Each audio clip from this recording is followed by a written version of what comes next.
Hit the Zazook time. Pre-market prep on my money climb. Charts and trends, let's make it clear. Trade today, no fear when you're here.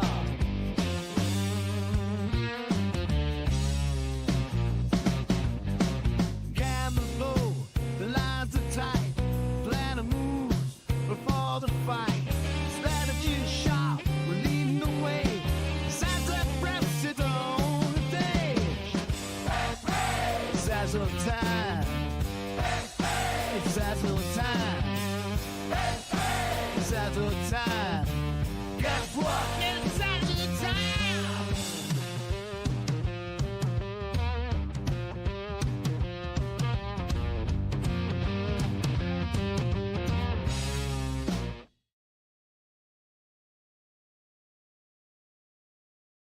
All right. Hello and welcome to today, December 19th. I'm your host, Biz, coming at you live with co-founder Andy. And welcome to Crypto Pre-Market Prep. So today, or yesterday, was very interesting. I, personally was so ready for that dip, like so ready. And, we saw the liquidity sweep. The unfortunate news is that while I was in the middle of buying a car, uh, there was a second event that happened because I was trading in the car waiting for the appointment. And dude, my position just vanished. So pissed me off, man. Dang. Yeah, it was rough. Dang. I mean, it was rough to watch when I'm in the middle of something. But I Yeah. mean, look, it's fine because you know what? I woke up this morning. I took a look at the BTC chart, and it's looking like it's forming this pretty famous pattern, like a crown pattern. So what they call this is that if this forms a lower low, or a higher low, that it on a higher time frame. What is this? A 15-minute?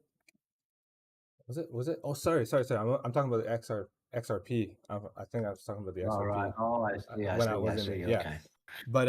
but it's a crown reversal pattern, and that usually signals a trend reversal. And then when you look on if you go on YouTube and you look at the content being pushed out right now, a lot of it's super negative. So I'm just like, whatever, it's fine.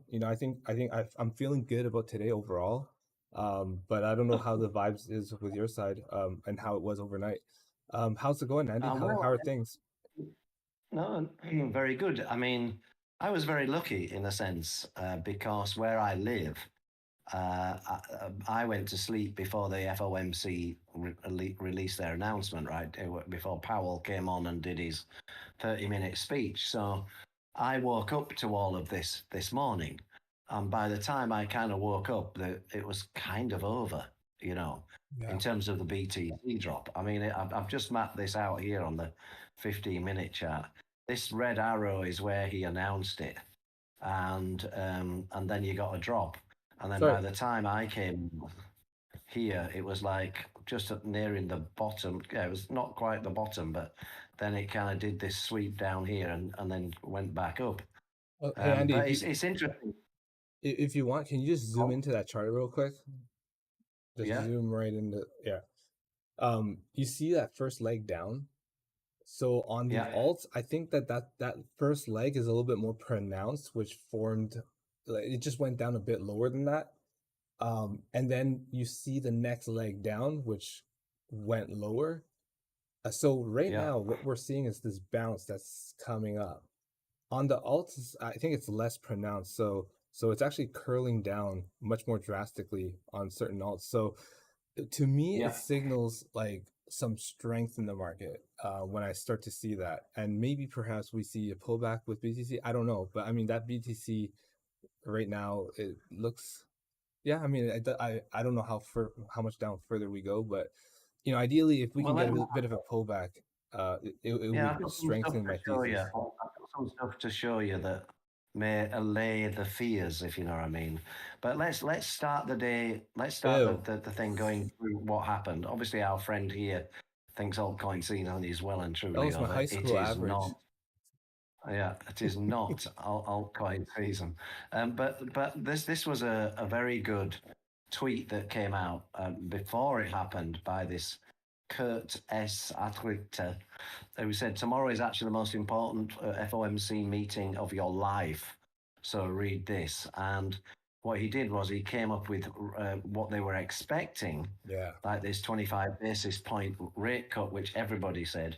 And they need the dots to show 3 cuts in 2025, right? You know, they have this dot chart where they put in where they think the cuts will be in a particular year. I had an image of it later, but it's quite a kind of famous image that they put together and display. And he said, but let me come down to where, right. So what he said here was the decision matrix for tomorrow, neutral, expected, 25 base point cut, plus 3 dots show rate cuts in 2025. Dovish, 25 cut plus dots that show 4 cuts in 2025. Hawkish, no cut or dots that show 3 cuts. Now, what they did do was the 25 basis point cut, but they're only expecting 2 cuts in 2025. If that. And I think that what they're doing is they're all a bit scared now because Donald Trump is coming in and saying he's going to put tariffs on the whole world and he's going to deport 25 squillion people from the country. So they're unsure of what is going to happen. So I think, although the after effect of what he did was to tank the market, and if I come here, if you think crypto got it bad, I've showed this Kobayashi letter before. Breaking, the S&P falls below 5,900 for the first time since November the 21st. The index is now down 2.7%, erasing 1.4 trillion of the market cap. So you can, I mean, compared to when I show this for crypto, we had about 786 million wrecked off the market. All right. So the stock exchange got hit. I know you were. Yeah, you were a statistic in this lot. Oh man. Yeah, but that everybody's been liquidated on a point. But I've got something to show you later that is kind of interesting. But anyway, so that's what happened. So this is a very good post if anybody wants to find it. And he goes through all of the different scenarios and he goes quite deep into it. We don't have the time to go through every one, but effectively we did not get what everybody was expecting in terms of the dot cuts next year. So they were expecting 3 or more, but really they're only having 2. And they may do more than 2, but I think because of all this upcoming Trump uncertainty, everybody's been like cautious, right? It's just as simple as that. So if we go back to BTC though, Ina crossing down. So obviously we got this drop and then we got this bounce, but if you go to a different, this is a 15-minute chart just to show the bounce, but if you go to a different BTC chart on the day chart, you can see that what happened was we're in this channel and all it did was go down, I think maybe 6%-ish, but we're still in that channel. We bounced up from that channel. Now, when it comes to the alts, obviously they'd had 3 bad days and they've not bounced. They went down, I think, overall market, it went down 11.4%.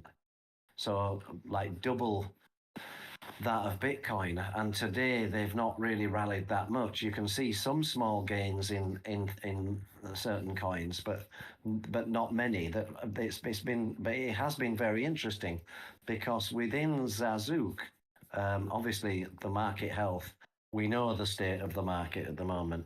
This morning it was all the way down here, and then it's kind of not really gone up a right lot, and 12 hours has gone up about 4%. The day we have to wait till tomorrow. all of the sectors down, but you'd expect that. In terms of the short-term trend, negative, you'd expect that right now today. And BTC long-term trend went to neutral, which again, we're still kind of in an uptrend, but this is like just a warning sign. Take care, proceed with caution a little bit. Yeah. But in terms of juicy tips today, we had only two, and one of them was Move USDT. And if I just shift this out of the way for a second, this was the very first juicy tip that we'd had, because Move came in on the 10th of the 12th. English dates for me. So the 10th of December, it came into our system. So I thought, I'm going to take a look at this. And it came in at my 11 a.m. So if I go to the Move chart, this is effectively what I've been trading today. And if you look here, it came in, I'm down on the 3-minute charts because I want to be able to show you something. But it came in at my 11 o'clock here, around here today, and about this price. So it already had quite a sizable move. It was definitely going against the market. It only had a smallish drop. So using the approach that I use now, I set alerts and I said, right, I'm waiting for, I think this pullback, yes, this pullback had happened. It came in here at 11 o'clock here. And I said, right, I'm going to wait now. And it started to rise. And I thought, I'm not going in. And I did my setup on the 4-hour chart, as I do. I looked at the volume profile. I put my regions in. There was a heavy collection of stuff down here. Point of control for today. And then I just waited. And whoops, sorry, I need to go back to the candles. So I just said, I am not going in until I see a liquidity sweep. Now that took all the way till about 18 minutes past 2 this afternoon. So that was like 3 hours. So I waited 3 hours. I set alerts. I got a liquidity sweep, and I went in after it bounced. So this is my first trade, because I've done more than one trade. I set my stop here beneath the liquidity sweep here. So just beneath the liquidity sweep. And it started to go up. And because the market was uncertain, once it had gone up to about 2% in profit, I moved to this red line. I moved my stop into a small profit so that my stop was here. And then it actually came down, and it stopped me out. So I took the small profit, right? So I made a small amount, like $30-40, something like that. But I didn't care, right? So I waited. After I got stopped out, it kind of had this sizable candle here. Looks sizable on the 3-minute. And I thought, no, I'm waiting again. Now, this white line, the reason I went on in this line is that this is the point of control line for today for this coin. So that's why it's almost in the middle of this. You can see a clear order block thing here. So I thought, look, that's the point of control. I found that on the 15-minute. And you can see how it's been bouncing off it quite a lot, or like for quite about an hour, right?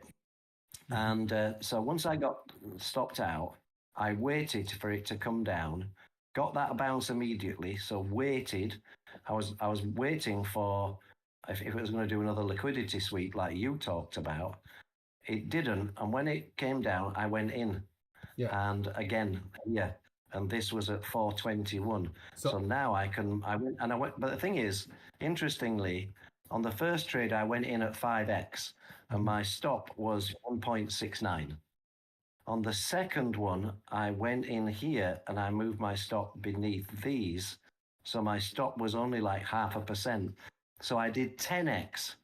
So my risk was less on 10x than it was on 5. Yeah. Are you with me? Yeah. I'd have got stopped out.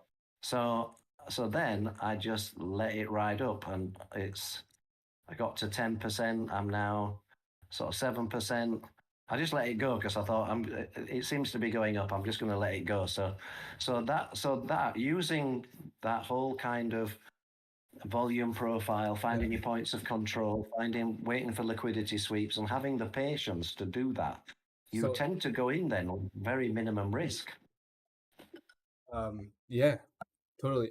You know what? I mentioned this pattern called the crown reversal pattern. So when you look at that move down, that first leg down, and you see that it bounced and it came down and formed a lower low, and then it bounced again, and then it formed a higher low. So that's the crown right there. If you draw that W out. Oh, I see. You mean here, here. Well, from the top, right. From the top of that move. And from the top. Right, there, and then and so that actually is a very strong sign for as an indicator of a reversal.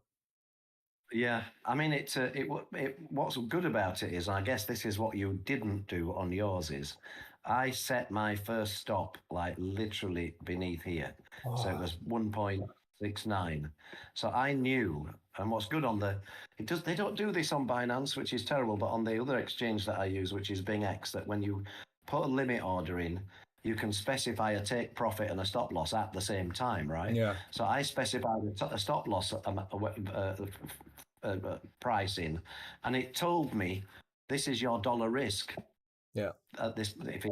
Which is brilliant. I was like, yeah, okay, I'm happy with that. And so I did 5x, but on the second time, I thought, no, it's now kind of seems to be going about here. So because I was only like above 0.5%, my risk was less than 10x was less than the risk at 5x. Yeah. So it kind of does work, this approach. You have to be patient. But you can get these ones. Now, I did miss one. If I go to SUI, I thought ENA was the other tip I think we got. I don't know about this that one. had been, but it looked too volatile for me, so I didn't bother. The one I missed was, let me go to a higher time frame, was SUI. Wow. So SUI, I put all my levels on, and I was waiting for it to come down to here again. It never did. So, but I don't chase, right? So I just missed it. I missed it by the time it came in. So I just wasn't. I thought I'm waiting for it to come back down here. I think there's an alert down here, but you see how it just didn't ping it? Yeah. And then I got busy with other stuff. So my alert was literally below the. Your alert got stopped out. Yeah, exactly. But I don't care, because I've got a nice trade in that one. But some of the other coins, if you look at, say, like coins like, where was it? It was Rune. Is Rune still in this list? No, I took it out. But if I look at Rune USDT, just hasn't done anything all day. Look at this. Just hasn't moved. Okay. So some of the it went down, went up, and then it's just dragged itself down.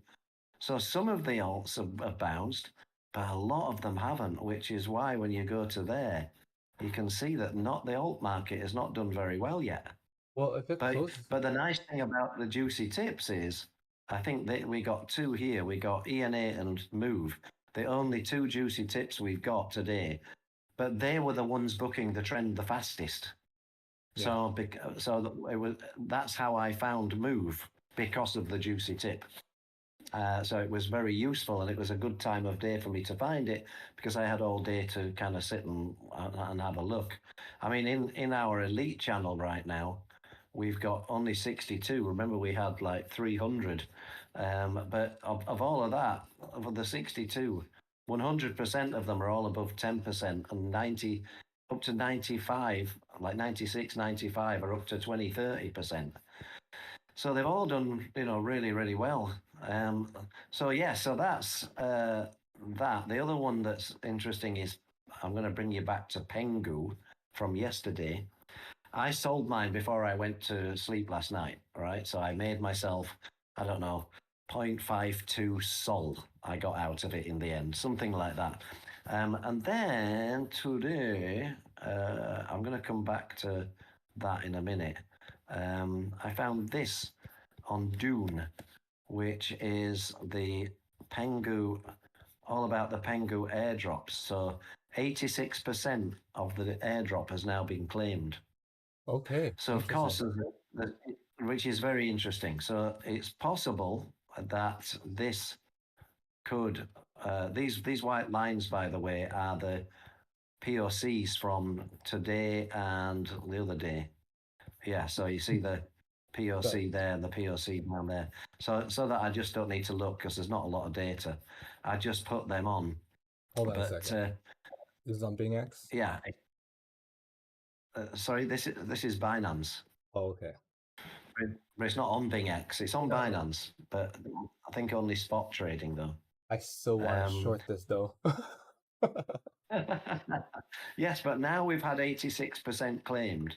Therefore, 86% of probably that are going to dump them have dumped them.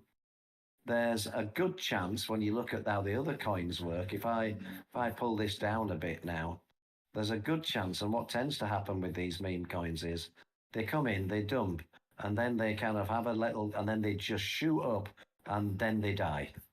You know, the thing is, and here's where I'm gonna maybe challenge the thesis a little bit, only because how did the price sustain at these levels? If you're talking about there was sell pressure, or sorry, people, you got the airdrops, you're selling, and all you did was just you sold it down to that swing low. It's not even that big of a retracement. So somebody's been buying all of that. Oh, it went down 62%.